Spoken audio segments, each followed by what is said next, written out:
முல்லை பெரியாற்றில் புதிய அணை கட்ட முயற்சிக்கும் கேரளத்தின் சதி திட்டத்திற்கு நடுவண் அரசு ஒப்புதல் அளிக்கக்கூடாது என அன்புமணி ராமதாஸ் வலியுறுத்தியுள்ளார். புதிய அணை கட்டக்கூடாது என்ற உச்சநீதிமன்ற தீர்ப்புக்கு எதிரான கேரள அரசின் இந்த நடவடிக்கை கண்டிக்கத்தக்கது என்றும் அவர் சாடியுள்ளார்.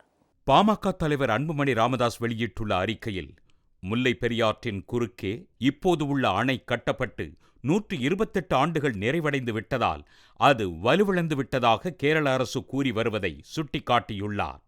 அந்த அணை இடிந்தால் அதற்கு கீழ் உள்ள இடுக்கி உள்ளிட்ட 3 அணைகள் கடுமையாக பாதிக்கப்படும். அதனால் மத்திய கேரளத்தில் பேரழிவு ஏற்படும் என்றும் கேரள அரசு கூறி வருவதையும் அவர் குறிப்பிட்டுள்ளார். இந்த பேரழிவை தடுக்க புதிய அணையை கட்டுவது மட்டுமே தீர்வு என்று கூறியுள்ள கேரள அரசு, இப்போதுள்ள அணையிலிருந்து 366 மீட்டருக்கு கீழ் புதிய அணை கட்ட தீர்மானித்து அதற்கான விரிவான திட்ட அறிக்கையை தயார் செய்துவிட்டது. அதன் தொடர்ச்சியாகத்தான் புதிய அணை கட்டுவதாலும் பழைய அணையை இடிப்பதாலும் சுற்றுச்சூழலுக்கு ஏற்படும் பாதிப்புகள் குறித்து ஆய்வு செய்ய சுற்றுச்சூழல் துறையின் ஒப்புதலை கோரியுள்ளது. கேரள அரசு கடந்த ஜனவரி மாதம் தாக்கல் செய்த இதற்கான விண்ணப்பத்தை ஆய்வு செய்த சுற்றுச்சூழல் அமைச்சகம் அடுத்த கட்டமாக வல்லுநர் குழுவின் ஆய்வுக்காக விண்ணப்பத்தை கடந்த 14ஆம் தேதி அனுப்பி வைத்தது.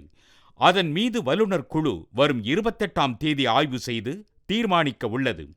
கேரள அரசின் இந்த நடவடிக்கை உள்நோக்கம் கொண்டது மட்டுமின்றி தமிழ்நாட்டிற்கு எதிரான சதித்திட்டமும் ஆகும்.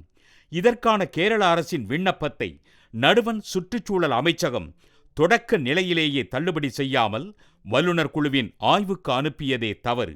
இது 2014ஆம் ஆண்டில் உச்சநீதிமன்றம் அளித்த தீர்ப்பை அவமதிக்கும் செயலாகும்.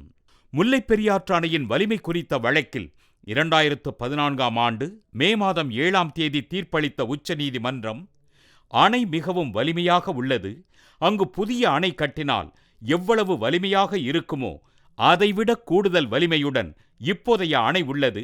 எனவே புதிய அணை தேவையில்லை. மாறாக அணையின் நீர்மட்டத்தை 152 அடியாக உயர்த்துவதற்கு நடவடிக்கைகள் மேற்கொள்ளப்பட வேண்டும் என்று ஆணையிட்டது. அதன்படி அணையை வலுப்படுத்தி நீர்மட்டத்தை 152 அடியாக உயர்த்துவதற்காக தமிழ்நாடு அரசு மேற்கொள்ளும் அனைத்து நடவடிக்கைகளுக்கும் முட்டுக்கட்டை போட்டு வரும் கேரள அரசு இன்னொரு புறம் அணை வலுவிழந்து விட்டதாக நாடகமாடி புதிய அணை கட்ட முயல்வது வாடிக்கையாகிவிட்டது.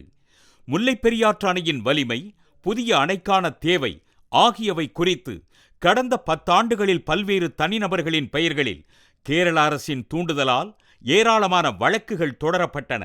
ஆனால் அனைத்து வழக்குகளையும் உச்சநீதிமன்றம் தள்ளுபடி செய்துவிட்டது.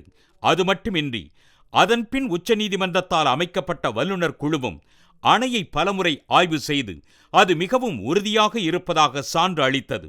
ஆனாலும் கூட புதிய அணை கட்ட வேண்டும் என்று கேரள அரசு துடிப்பது தவறு, உள்நோக்கம் கொண்டதாகும். கேரள அரசின் நோக்கம் முல்லை பெரியாற்றில் புதிய அணை கட்டுவது அல்ல, மாறாக அணையின் நீர்மட்டத்தை 152 அடியாக உயர்த்த விடாமல் தடுப்பதுதான். முல்லை பெரியாறு அணையின் நீர்த்தேக்க பகுதிகளில் ஏராளமான சொகுசு விடுதிகளும் கேரளத்து பிரபலங்களின் மாளிகைகளும் கட்டப்பட்டுள்ளன. அணையின் நீர்மட்டம் 152 அடியாக உயர்த்தப்பட்டால் அவை நீரில் மூழ்கிவிடும். அத்தகைய நிலைமை ஏற்படுவதை தடுக்கவே இதுபோன்ற முயற்சிகளை கேரளம் மேற்கொள்கிறது. முல்லை பெரியாறு அணை விவகாரத்தில் தமிழ்நாட்டின் நலன்களுக்கு எதிரான கேரள அரசின் சதி திட்டத்தை நடுவண் அரசு புரிந்து கொள்ள வேண்டும். அது மட்டுமின்றி உச்சநீதிமன்ற தீர்ப்பின் முக்கிய அம்சங்களையும் உள்வாங்கி முல்லை பெரியாற்றில் புதிய அணை கட்டுவதற்கான சுற்றுச்சூழல் தாக்க மதிப்பீட்டு ஆய்வு செய்வது தொடர்பான கேரள அரசின் கோரிக்கையை நடுவண் அரசு தள்ளுபடி செய்ய வேண்டும். மாறாக முல்லை பெரியாற்று அணையின் அங்கமான பேபி அணையை வலுப்படுத்த தடையாக அப்பகுதியில் உள்ள சுமார் 15 மரங்களை வெட்ட உடனடியாக அனுமதி அளிக்கும்படி கேரள அரசுக்கு நடுவண் அரசு ஆணையிட வேண்டும் என்று அன்புமணி ராமதாஸ் கேட்டுக்கொண்டுள்ளார்.